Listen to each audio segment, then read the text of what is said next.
వరప్రసాద్ యాదవ్ జాతీయ అధ్యక్షులు ఓబీసీ సంక్షేమ సంఘం. అందరికీ నమస్కారం.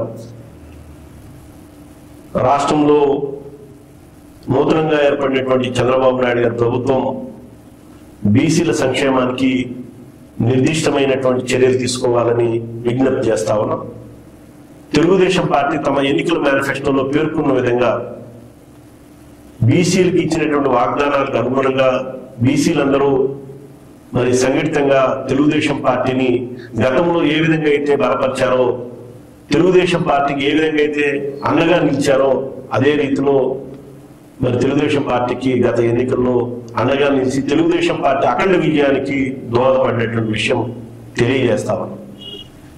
తెలుగుదేశం పార్టీ ఎన్నికల మేనిఫెస్టోలో ప్రధానమైనటువంటి అంశం ఏదైతే ఉందో, బీసీలకి సప్లాన్ ద్వారా ప్రతి ఏటా మరి ఈరోజు 25,000 కోట్ల రూపాయలు కేటాయిస్తామన్నటువంటి హామీ ఏదైతే ఉందో ఆ హామీని మరి గతంలో తెలుగుదేశం పార్టీనే బీసీలకు సంబంధించిన సప్లాన్ని మరి శాసనసభలో పెట్టి చట్టరూపంలో తీసుకొచ్చినటువంటి పరిస్థితిని చూసాం.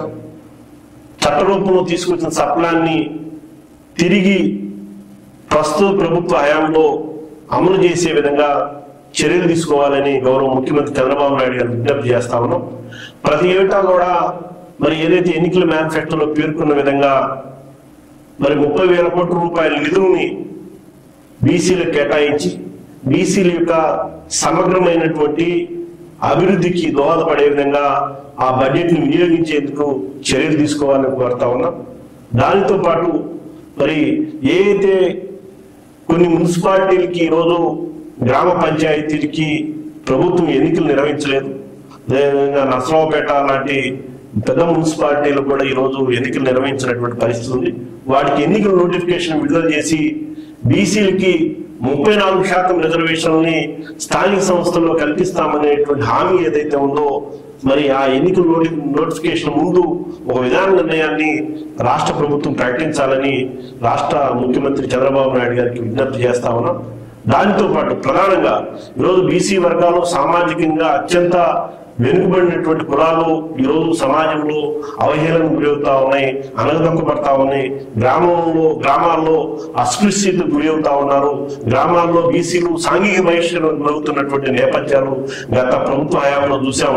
మరి శ్రీకాకుళం జిల్లాలో రజకుల్ని గ్రామం నుంచి సాంఘిక బహిష్కరణ చేసినటువంటి పరిస్థితి, ఒక గ్రామంలో పశ్చిమ గోదావరి జిల్లాలో సగరుల మీద దాడి చేసినటువంటి పరిస్థితి, ఆ గ్రామం నుంచి బయట తరిమిపెట్టినటువంటి పరిస్థితిని చూసాం. ఆ విధంగా గ్రామ బహిష్కరణ చేసినటువంటి బీసీలకి ఈరోజు సామాజికంగా తెలుగుదేశం పార్టీ ప్రభుత్వం అండగా నిలవలసినటువంటి అవసరం ఉంది.